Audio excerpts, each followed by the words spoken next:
Hey everyone, this is a great new feature where you can now inherit information from previous forms that the client's filled in.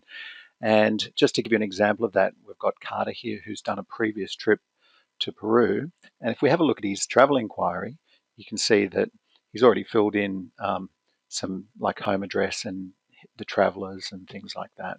And also we've got some information on their diet preferences. So that's all information that is probably going to be relevant on the next trip around.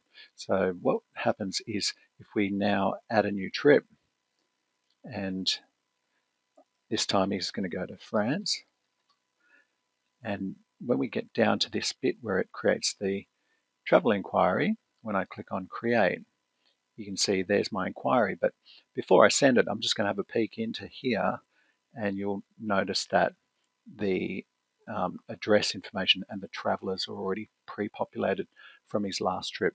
Now that's an optional feature, so you've got to turn it on.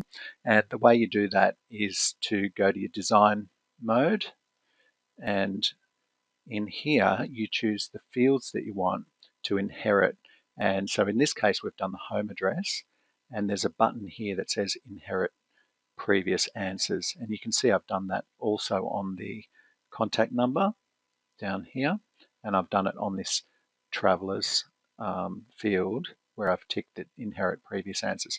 So this feature is not turned on by default, but if you want to take advantage of that, you can just go into whichever fields you want to inherit from previous trips and um, tick that box. So it doesn't make sense in terms of the travel details or the trip details, but definitely anything that's personal information, you can inherit it from a previous trip.